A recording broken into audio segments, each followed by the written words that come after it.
Those watching through digital smart TVs. Catch us beyond the screen through our social media platforms on the Regional News Group Luzon Facebook page and RNG Luzon YouTube channel. So hit that notification bell for more updates. Gusto mo bang maging updated sa balita at mapasaya ang inyong araw? I-scan ang inyong mga Digibox at hanapin ang Highland TV. Ang aming channel nakadepende sa inyong lokasyon. Para naman sa mga gumagamit ng free TV o digital smart TV, iposisyon ang inyong antena sa labas ng bahay at hanapin ang Channel 44. Pwede rin kaming subaybayan live sa Regional News Group Luzon Facebook page at RNG Luzon YouTube channel. Araw-araw tumutok para sa mga balita, latest updates at kulitan tuwing umaga.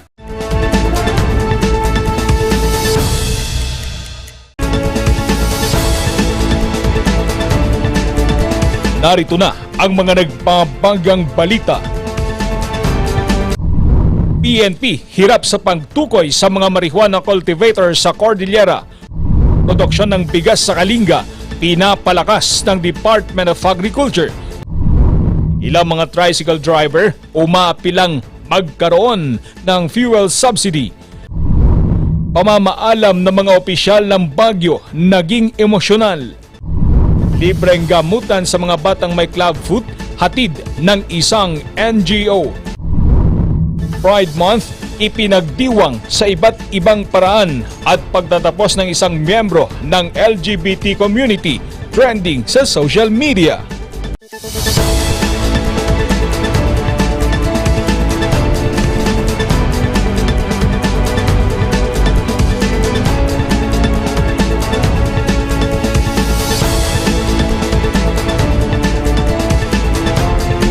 Mula sa Highland TV News Center, Baguio, ito ang Luzon Headlines.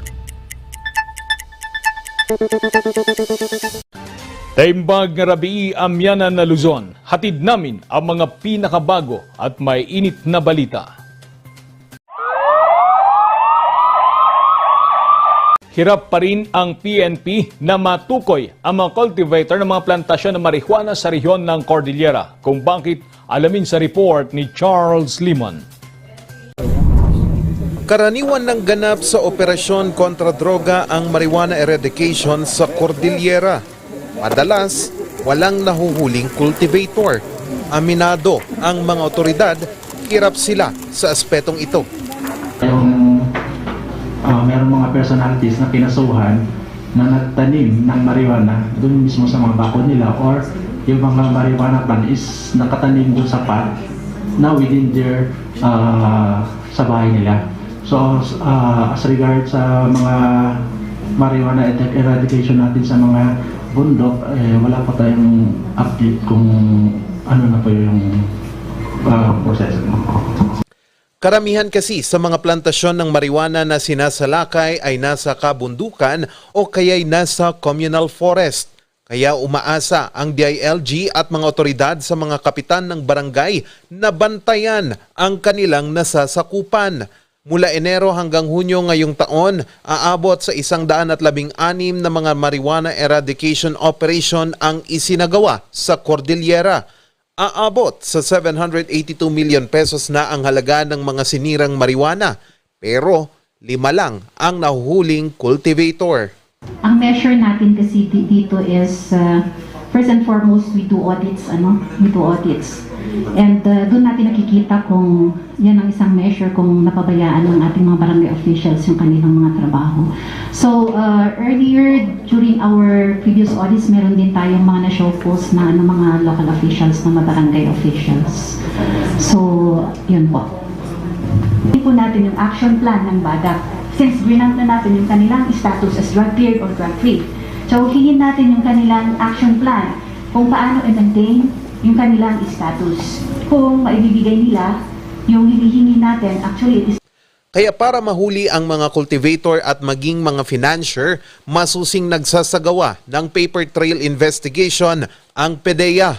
Noong nakarang taon, nagsagawa ang PDEA at PNP ng malawakang marijuana eradication sa ilalim ng Oplan Herodotus. Aabot sa halos 600 million pesos ang halaga ng mga marijuana na sinira. At ngayong taon naman, isinagawa ang Oplan Herodotus 2 Sa pagkakataong ito, pumalo sa 500 million pesos na halaga ng marijuana ang sinira. Charles Nicolimon para sa Luzon Headlines.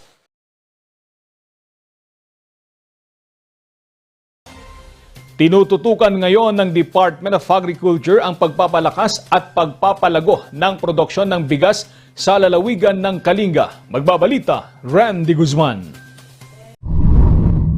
Ikinababahala ng Department of Agriculture ang posibilidad ng krisis sa pagkain sa huling quarter ng taon. Ayon kay Department of Agriculture Undersecretary William Dar, dahil pa rin ito sa sigalot sa pagitan ng Ukraine at Russia. Bilang paghahanda, pinapalakas ang produksyon ng bigas sa Kalinga. Sila yung appropriate ang kanilang area. Yung prime agricultural area, unang-una flat at saka irrigated. Marami tayong irrigation doon na through the National Irrigation Administration. At saka yon maraming mga technologies na ina-adapt ng farmers. But basically, it is the area. Maluwang ang area nila for rice production. So, ever since na nagsimula ang commercial rice production, na-develop na yung probinsya ng Kalinga Sa 377,131 toneladang bigas na naani sa Cordillera noong 2021, 122,959 tonelada ang mula sa Kalinga. Kaya, tuloy-tuloy ang pagbibigay nila ng tulong sa mga rice farmers sa nasabing lalawigan. Rice Competitiveness Enhancement Fund, meron tayong assistance in terms of seeds, yung quality seeds through yung field rice. Meron din yung mechanization, yung mga tractors, mga equipment nila through yung PhilMec na agency ng DA. Meron din silang training na ibinibigay ng yung ating Agricultural Training Institute at saka TESDA. At saka may credit na idinadaan sa Land Bank at saka sa DBP. Sakaling mapalago ang produksyon, sapat ito sa pangangailangan ng rehiyon. Tuloy-tuloy ang pagtatanim at masigurado natin na may sapat na pagkain, ay siguro medyo makakaharap tayo dito sa sinasabi mo nga na expected na difficulties dahil sa pandemic at saka itong giyera na nangyayari sa ibang parte ng daigdig. Suportado rin ito ng National Irrigation Administration Cordillera. Katunayan, noon lamang Sabado, nagkaroon ng turnover ng bagong irigasyon sa Chico River, Tabuk City, Kalinga. Ito po yung Chico River Pump Irrigation Project na ito po is to irrigate about 8,700 hectares po ito.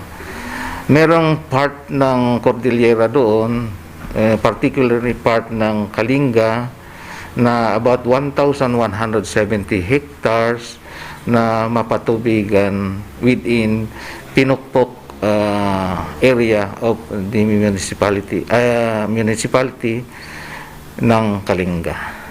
So ito po napakalaking bagay na may tulong natin sa mga farmers natin. Hinihikayat din nila ang mga mamimili na tangkilikin ng bigas mula sa Kalinga at iba pang probinsya sa rehiyon para matulungan ang mga magsasaka. Randy Guzman para sa Luzon Headlines.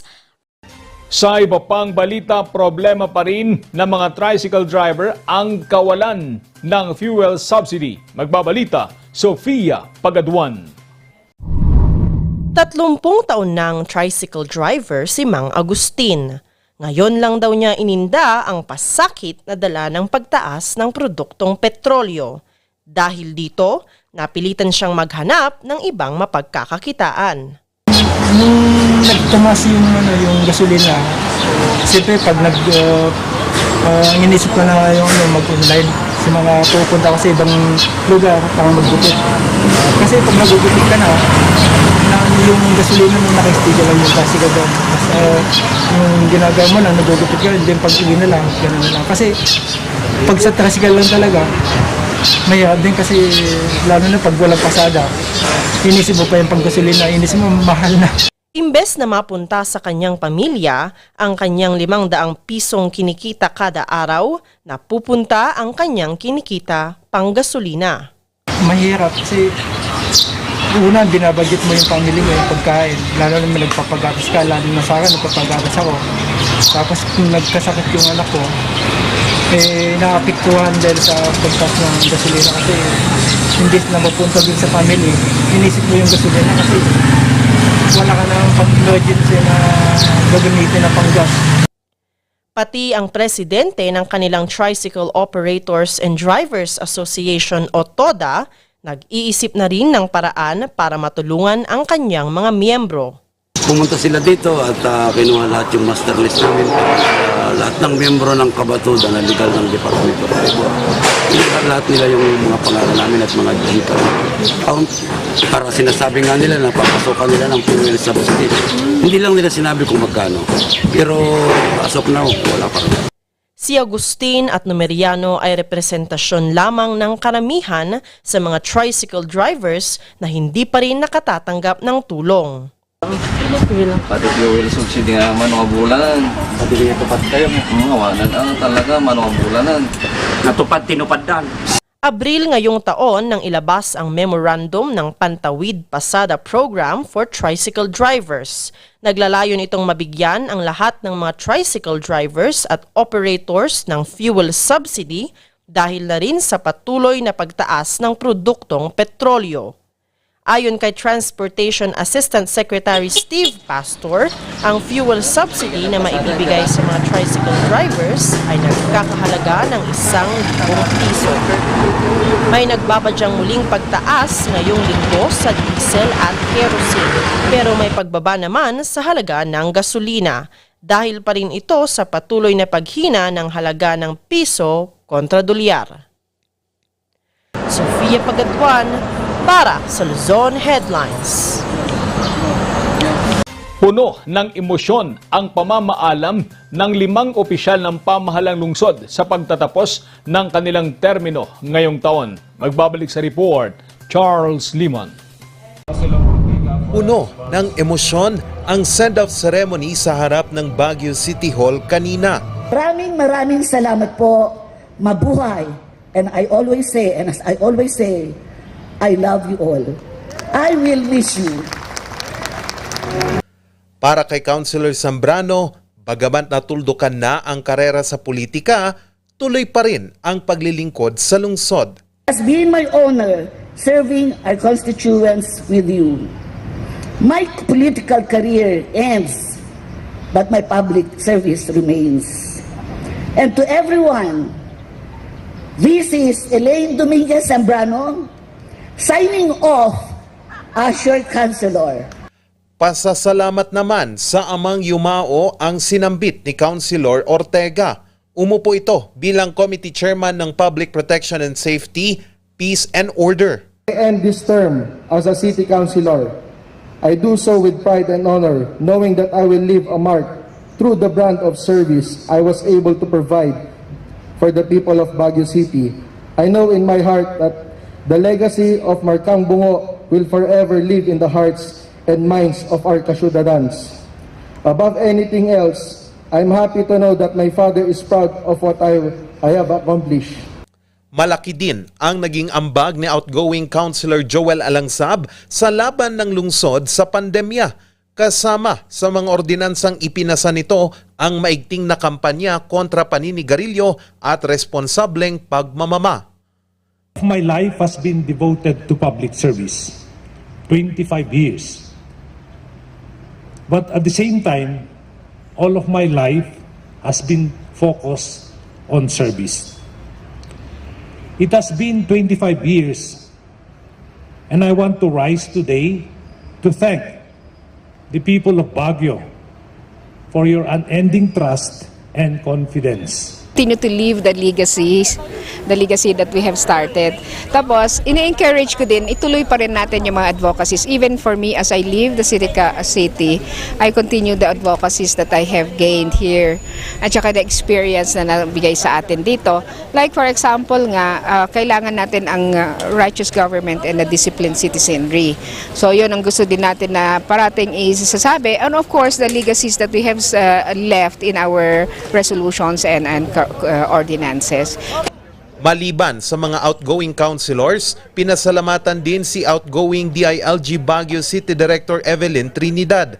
Ililipat kasi siya sa Mountain Province.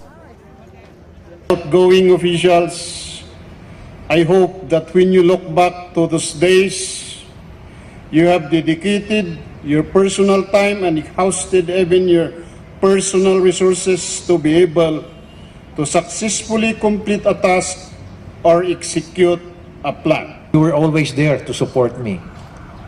Not necessarily to support the administration, but to support the programs towards creating a better Baguio and towards good governance.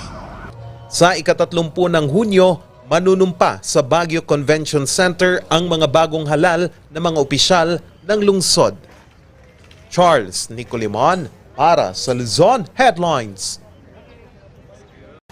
Sa pagpasok naman ng bagong administrasyon, nais ni President-elect Bongbong Marcos na mapag-aralan ang K-12 program. Nagbabalita, Sofia Pagaduan. Suportado ni incoming President Bongbong Marcos ang planong pag-aralan ang K-12 program. Layo nitong maintindihan pa ang mga pangangailangan ng mga estudyante at guro.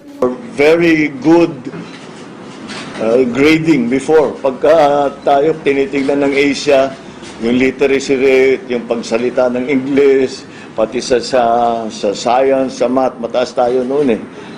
Kailangan natin balikan yan. Mahirap mag-compete kung hindi natin ayusin yung training ng mga kabataan natin.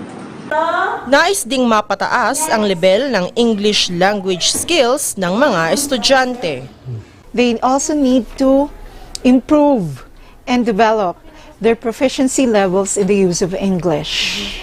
That has been one of the main selling points of our Baguio graduates since time immemorial, but the standards have slowly been slipping because of the proliferation of technology, gadgets. You know, we have Jejespeak, TechSpeak, you know, the occlusion of words. We still have to go back to the old-time skills of comprehension, the ability of clear thinking, the ability to write clearly, rather, to think clearly, and to speak clearly. Dagdag dito ay ang suporta sa research and development sa agham, teknolohiya, matematika at STEM. Ang ilang mga guro may mga suggestion din. One is the mother tongue subject, which is really an issue, and even on the part of the learners and in the parents, which is hard for them to accept. That is why if we are going to improve that, yung mother tongue na subject, we will take the mother tongue as the medium of instruction in teaching the basic, the core learning areas for the learners to understand the topics in other learning areas. And on the high school itself, among the high school, then we are going to improve supposed to be yung mga, yung mga skills, especially sa senior high school o kaya sa CBL. Kasi maraming component ng CBL which sometimes that doesn't align to the interest of the learner. Taong 2011 nang umpisahan ang implementasyon ng K-12 curriculum. Una itong binalak rebisahin sa ilalim ng Administrasyong Duterte pero hindi napagtuunan ng pansin dahil sa pandemya. Sofia Pagaduan para sa Luzon Headlines. Marunong din sila. Ako hindi. Susunod, libreng gamutan sa mga batang may clubfoot hatid ng isang NGO. Yan at iba pang balita. Abangan!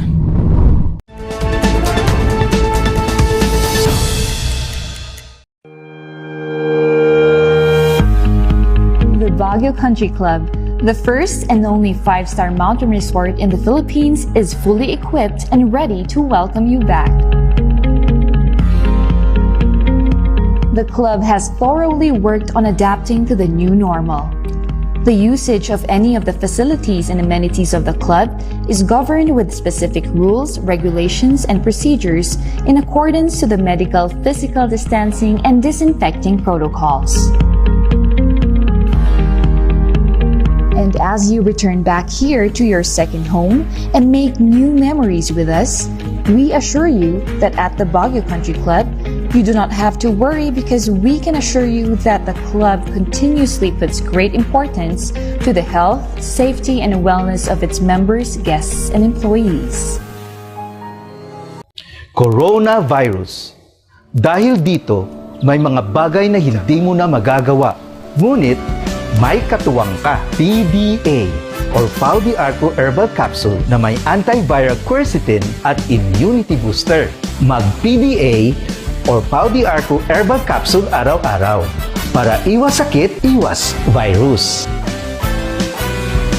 PDA.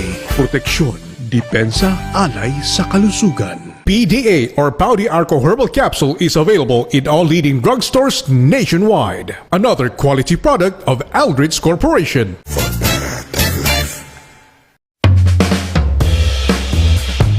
Yes! Ayos to! Ayos to! Pa, lakas naman ang tawa mo. Sino ba namang hindi matutuwa dito sa online shopping service at cash on delivery ng TG Home Builders? Pwede din mag-online reservation for pickup. Pa, ano yung sinasabi mo? Ma, mapapakabitan na natin ng tiles ang bahay natin. Pa, baka pwede mong isabay yung bubong ng bahay natin. Para sa quality construction materials, mag-TG Home Builders. Main warehouse and showroom at number 75 Ferguson Road, Gisad, Baguio City. Bucaucan Branch at number 73 Bucaucan Road, Baguio City. Marcos Branch at KM3 Marcos Highway, Baguio City. Sales Office Branch at number 221 at Tab Marcos Highway, Baguio City. La Trinidad Branch at KM6 Batag, La Trinidad. And Urdaneta Branch at MacArthur Highway, Urdaneta City. TG Home Builders. We turn houses into homes. Ang maagang konsultasyon ay mahalaga sa pagpuksa ng sakit na dengue. Ngunit, ang tanong ng sambayanan, sapat nga ba ito? Aha! Masigasig, maliksi, protektado at mapagmatyag, yan ang dapat mong taglayin. Hanapin ang pinagpupugaran at wasakin ito. Hello? Nahanap ko na po yung lungga. Kailangan ko na po kayo. Sige po, Master. Suportahan ng fogging at spray. Katapusan mo na, mosquito man.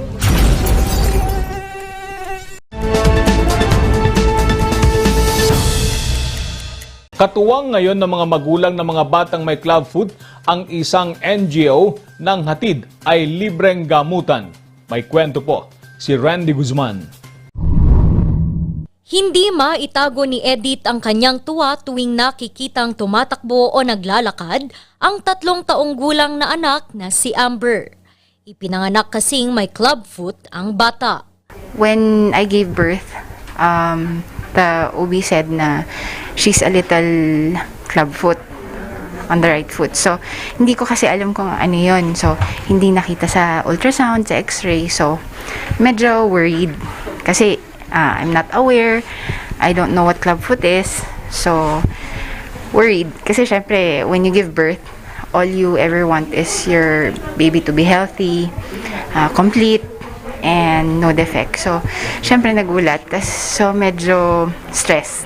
So, ang clubfoot deformity, also known as Talipes equinovirus, is a congenital condition. In most cases, it's idiopathic, which means we're not really sure what the cause is. But there are also secondary causes of clubfoot. Secondary causes of clubfoot, pwedeng neurogenic, or associated siya with some mga syndromes, mga syndromic clubfoot types. Ang worldwide incidence ng clubfoot is roughly in 1 in 800 or 1 in 1,000 live births.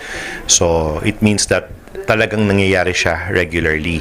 Ang itsura ng clubfoot na patient, pag pinanganak sila, is yung paa nagko-curve inwards, no? Nagko-curve inwards ng ganon.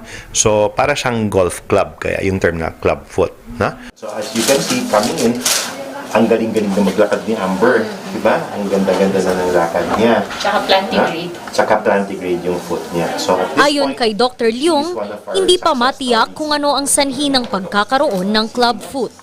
Pero hindi naman ito malabong maituwid at mabigyang lunas. Involves a series of serial casting, minamanipulate yung paa para makorek, and then kinakast in that corrected position. In most cases, children will also need a tenotomy procedure to correct yung residual equinus nila para bumalik yung pasa normal. And most important is after this initial treatment, they are now put on a bracing phase. Ang bracing phase is to keep the correction in place as the child grows older. Daan-daang libong piso ang kakailanganin sa gamutan. Pero dahil sa Miracle Fit program ng isang non-government organization, libre na lamang ito.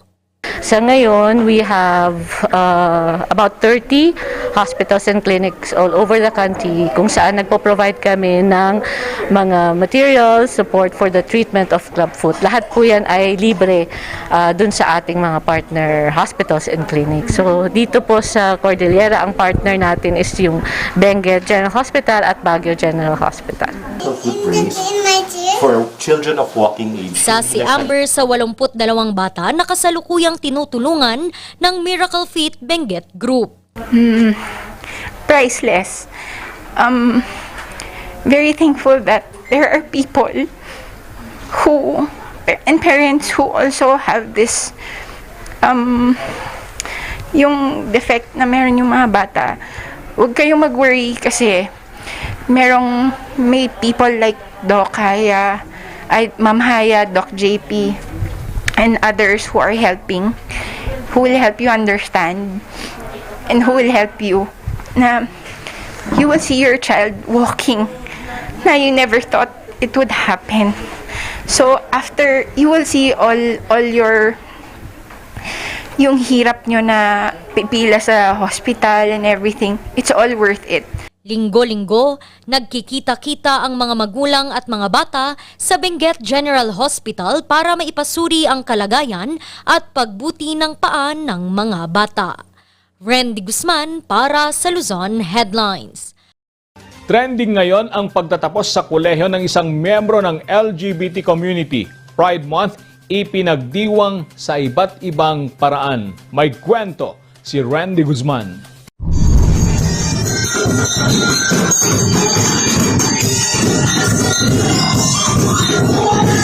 Makulay at maingay.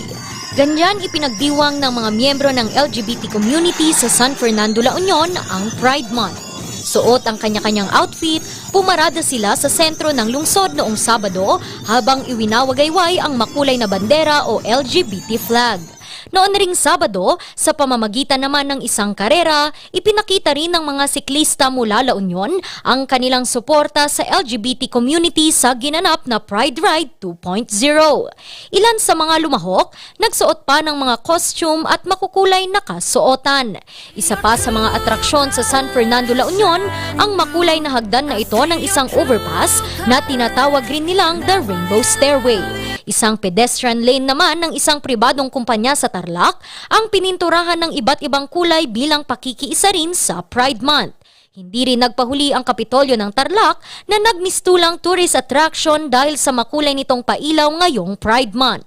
Hindi naman natinag ng malakas na ulan ang mga miyembro at taga-suporta ng LGBT community sa Baguio City para maidaos ang kanilang Pride Parade noong Sabado. Bagamat basa, nakangiti pa rin nilang ibinida ang kanilang makukulay na kasuotan habang iwinawagayway ang makulay na bandera ng LGBT community. Samantala, trending naman ngayon ang isa sa kanilang miyembro mula sa Nagilian, La Union dahil sa kanyang isinuot sa kanya mismong pagtatapos sa kolehiyo noong nakaraang Huwebes. Ang kanya kasing toga, ginawa niyang ball gown. Since nag-pandemic po kasi parang hindi ko naisip na ay baka wala kaming face-to-face graduation, baka online lang kami, ganun. And then nung pinush po na, narinig ko po na ipupush nila ang face-to-face graduation, of course, kailangan kong mag-aura kasi eto na yung last na pagpapasabog ko sa school. Kailangan yung memorable dapat, yung hindi talaga makakalimutan. And then, nais raw niyang ipakita sa mundo na hindi mababa at hindi dapat tinatapak-tapakan lang ang mga miyembro ng LGBT.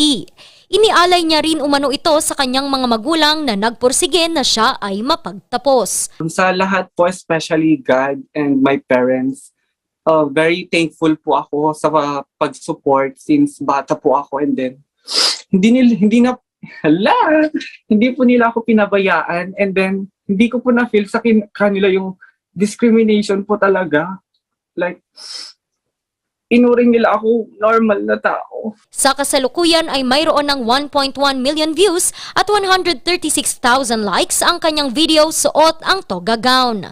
Sa patuloy na pagtanggap ng komunidad sa mga LGBT, hiling niya ay dumating ang araw na wala ng takot na maramdaman ang sinuman, anuman ang piliin nilang pagkakakilanlan at kasarian. Randy Guzman, News Force, North Luzon.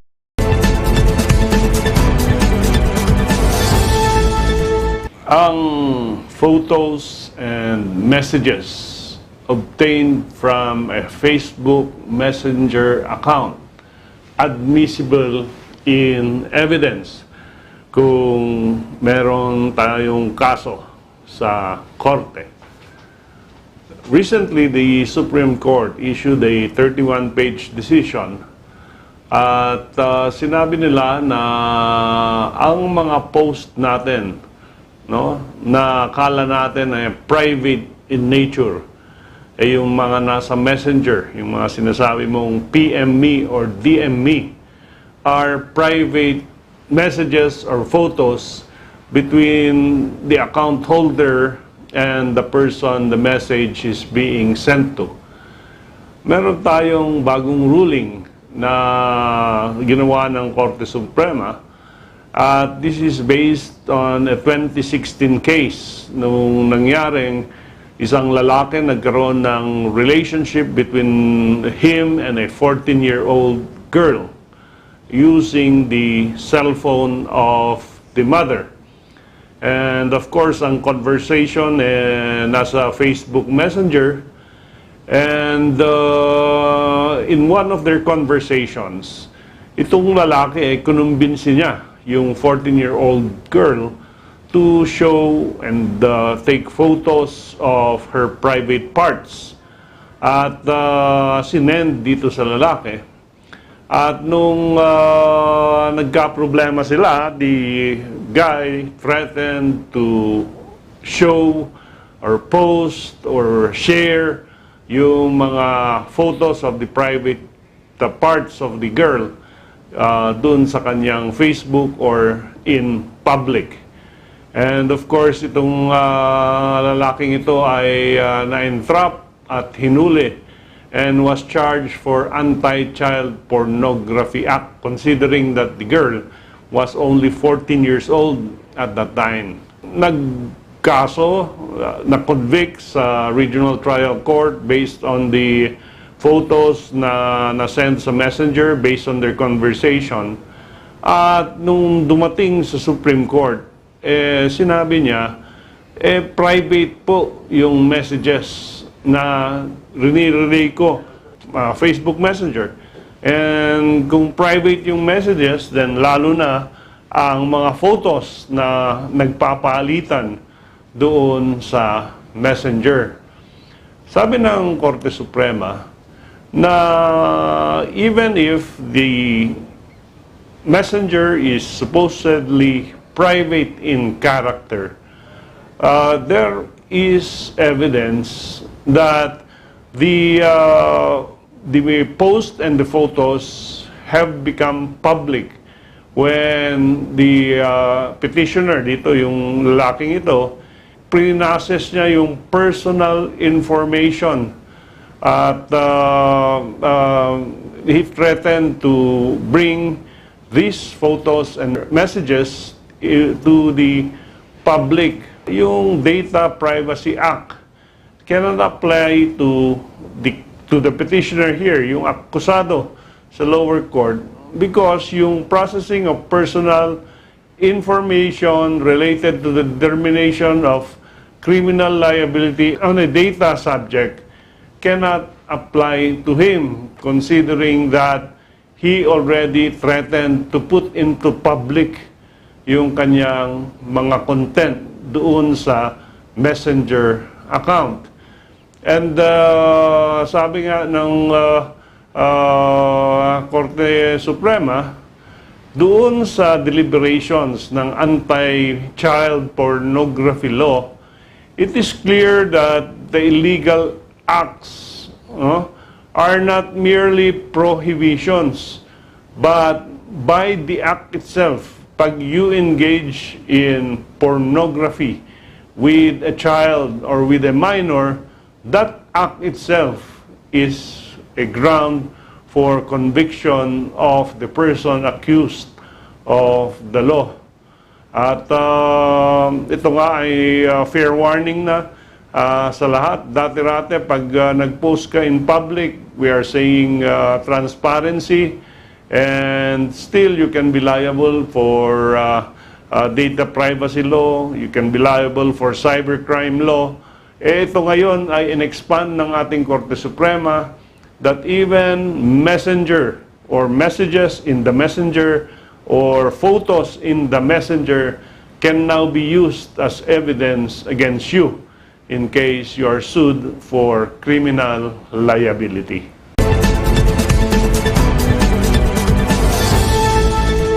Ang bahaging ito ay hatid sa inyo ng Pines Estate and Gaming Corporation.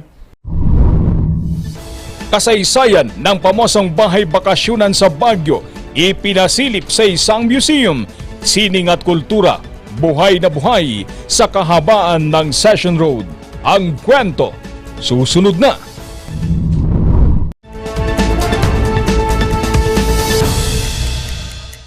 Ang maagang konsultasyon ay mahalaga sa pagpuksa ng sakit na dengue. Ngunit, ang tanong ng sambayanan, sapat nga ba ito? Masigasig, maliksi, protektado at mapagmatyag, yan ang dapat mong taglayin. Hanapin ang pinagpupugaran at wasakin ito. Hello? Nahanap ko na po yung nungga. Kailangan ko na po kayo. Sige po, Master. Suportahan ng fogging at spraying. Katapusan mo na, mosquito man.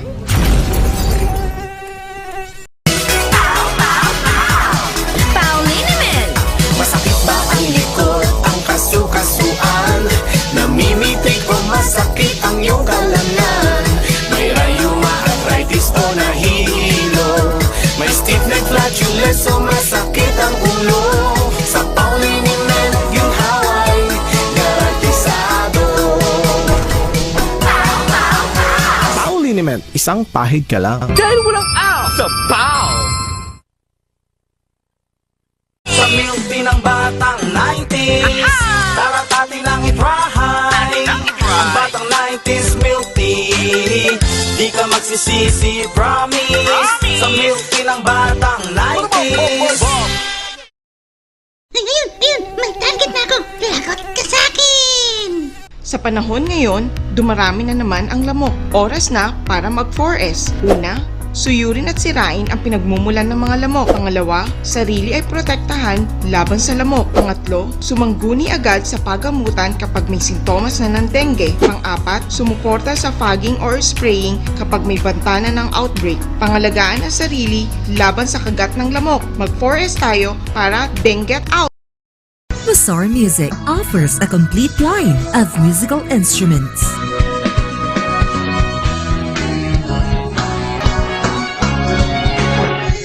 Mazar Music, Baguio's pioneer in online music and art lessons.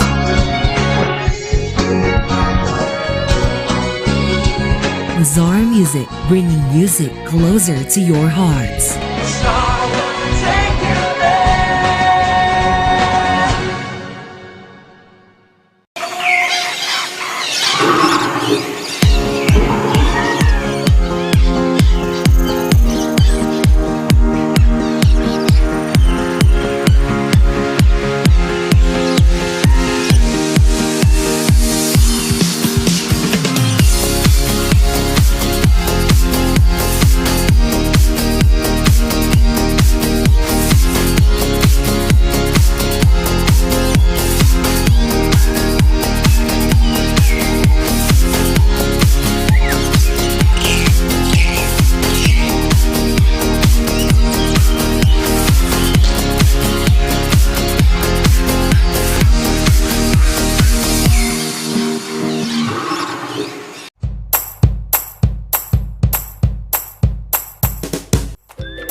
Best sellers that we have are the pork sisig, sizzling liempo, quarter leg, and then we have the sizzling beef pares as well.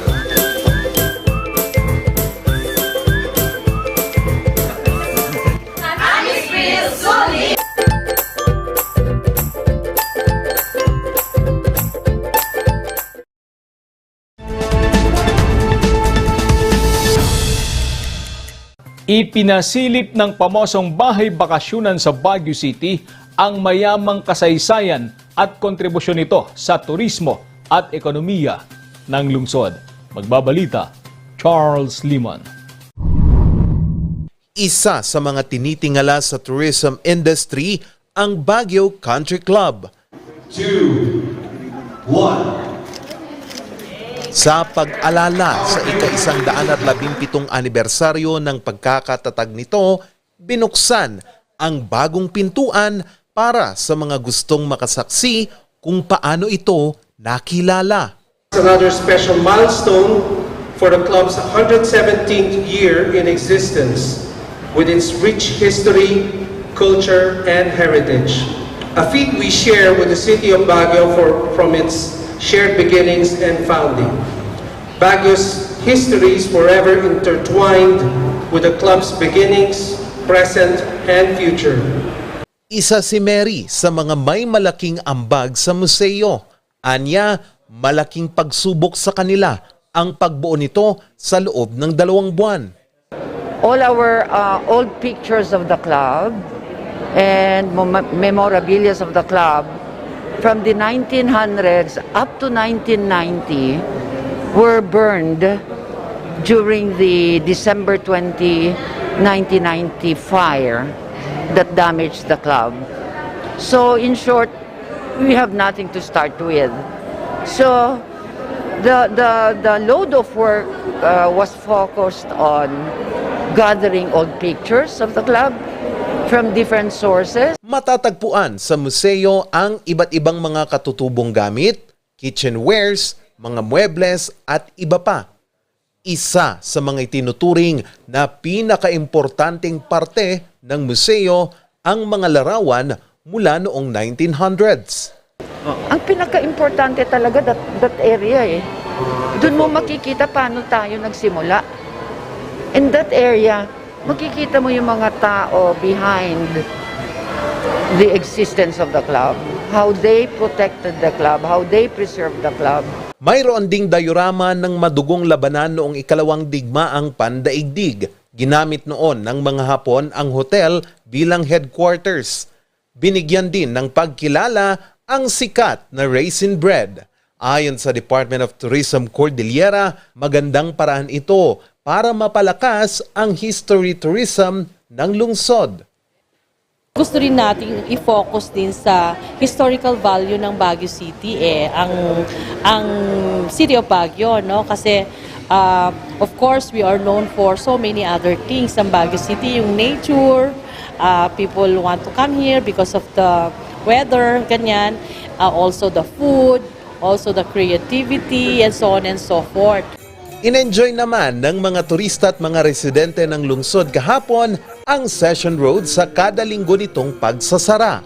Muling nabalot ang Session Road ng mga chalk art, pati na rin ang mga iba't ibang produktong alok ng mga MSMEs. Mula alas 6, isinara ang Session Road hanggang alas 10 ng gabi. Ito'y upang bigyang daan ang concerts ng iba't ibang local artists. Charles Nicolimon para sa Luzon Headlines. At yan ang mga balitang nakalap ngayong araw. Maraming salamat at muli, magandang gabi po sa ating lahat.